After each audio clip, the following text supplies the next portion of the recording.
بسم اللہ الرحمن الرحیم۔ السلام علیکم ورحمۃ اللہ وبرکاتہ۔ میرے محترم بھائیوں، بزرگوں، دوستوں اور عزیز ساتھیوں، آج ہمارے پاس حضرت ابراہیم خواص رحمہ اللہ کا واقعہ ہے۔ فرماتے ہیں کہ میں ایک مرتبہ جنگل میں جا رہا تھا۔ راستے میں ایک نصرانی راہب مجھے ملا، عیسائی پادری، جس کی کمر میں زنار، دھاگا وغیرہ جو کفر کی علامت کے طور پر کافر باندھتے ہیں بندھا ہوا تھا۔ اس نے میرے ساتھ رہنے کی خواہش ظاہر کی۔ کافر فقیر اکثر مسلمان فقراء کی خدمت میں رہتے چلے آئے ہیں۔ میں نے ساتھ لے لیا۔ 7 دن تک ہم چلتے رہے، نہ کھانا نہ پینا۔ 7ویں دن اس نصرانی نے کہا، اے محمدی، کچھ اپنی فتوحات کرامت تو بتا۔ کئی دن ہو گئے کچھ کھایا نہیں۔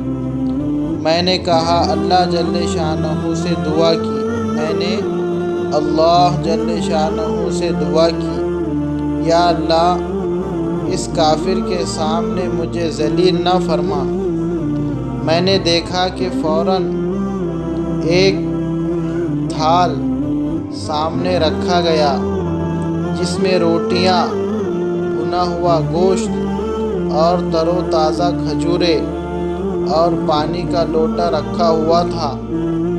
ہم دونوں نے کھایا، پانی پیا اور چل دیے۔ 7 دن تک چلتے رہے۔ 7ویں دن میں نے اس خیال سے کہ وہ نصرانی پھر نہ کہہ دے، جلدی کر کے اس نصرانی سے کہا، اس مرتبہ تم کچھ دکھاؤ، اب کہ تمہارا نمبر ہے۔ وہ اپنی لکڑی پر سہارا لگا کر کھڑا ہو گیا اور دعا کرنے لگا۔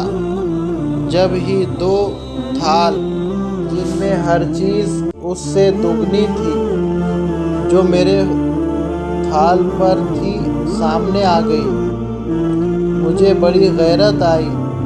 میرا چہرہ فق ہو گیا اور میں حیرت میں رہ گیا، اور میں نے رنج کی وجہ سے کھانے سے انکار کر دیا۔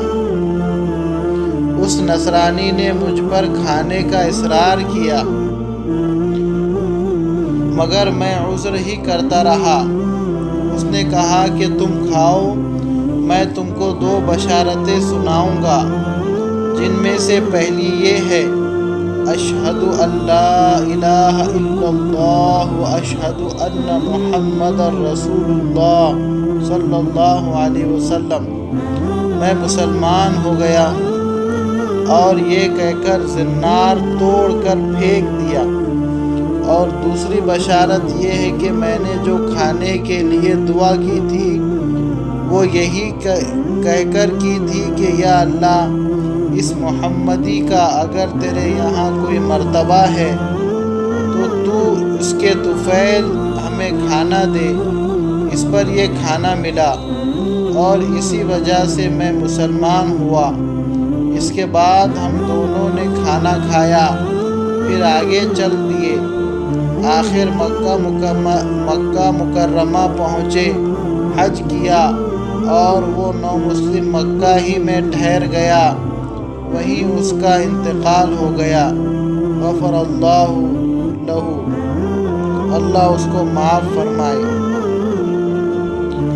کافروں کے اس طرح سے مسلمان ہونے کے بہت سے واقعات تاریخ کی کتاب میں موجود ہیں، اور اس واقعے سے بھی یہ معلوم ہوا کہ حق تعالی شانہ بسا اوقات دوسروں کے طفیل کسی کو روزی دیتے ہیں، جن کو وہ ملتی ہیں۔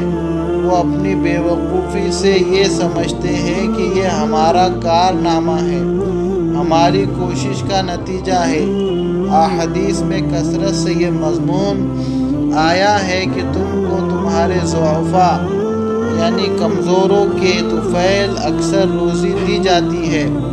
نیز اس واقعے سے بھی معلوم ہوا کہ کافروں پر بھی بسا اوقات مسلمانوں کی وجہ سے فتوحات ہوتی ہے، جس کو ظاہر میں ان کی مدد سمجھا جاتا ہے، لیکن حقیقت میں دوسروں کا طفیل ہوتا ہے۔